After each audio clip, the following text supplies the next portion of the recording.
the cost of living, of course, has increased tremendously because of the shortage of fuel and the shortage of food. How do the Penang government plan to lessen the burden of the people in its own way, in its own limited way? Yeah, that's why I said we feel that actually this is the federal government's responsibility.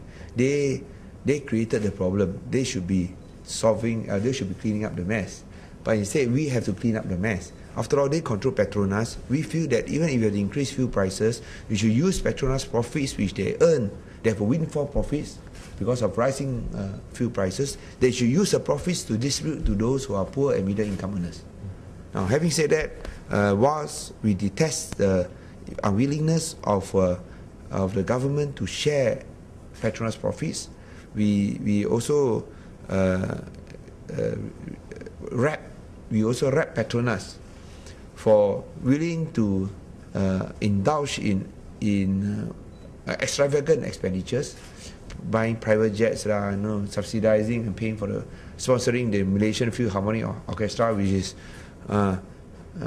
only Malaysian in name. The members are all not Malaysians, and also having extravagant functions, throwing extravagant functions, which are complete waste of money. For example, why should you buy private jet when you can sit on MAS?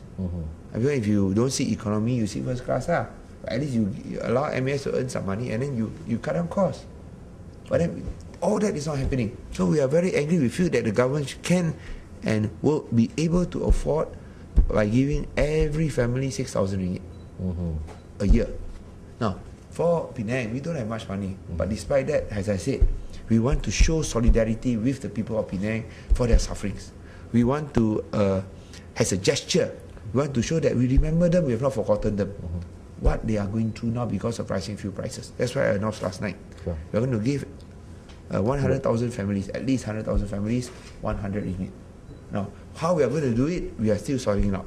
We do not want to see the long lines in the post office. I think it's utterly ridiculous. We want to find a mechanism where that money can be channeled to Penang families. The rising cost of fuel, of course, is a global problem. Yes. Do you think that the Pakatan is finding an easy way out by sort of like bashing the federal government and blaming the federal government for everything?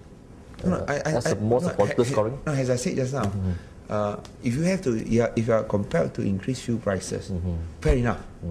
But then, why should 27 million Malaysians suffer and you allow one company to rake in all the profits? What we are suggesting, okay, you increase fuel prices, ask them to share their profits with Malaysians. Now, you know, my proposal that each family be given 6,000 ringgit a year or 500 ringgit a month. I mean, for those who earn less than 6,000, those households that earn less than 6,000 a month, give 6,000 a year. That only costs Petronas 30 over billion. What is 30 over billion, Mr. Wong? When Petronas earns 80 over billion a year, it's not even half.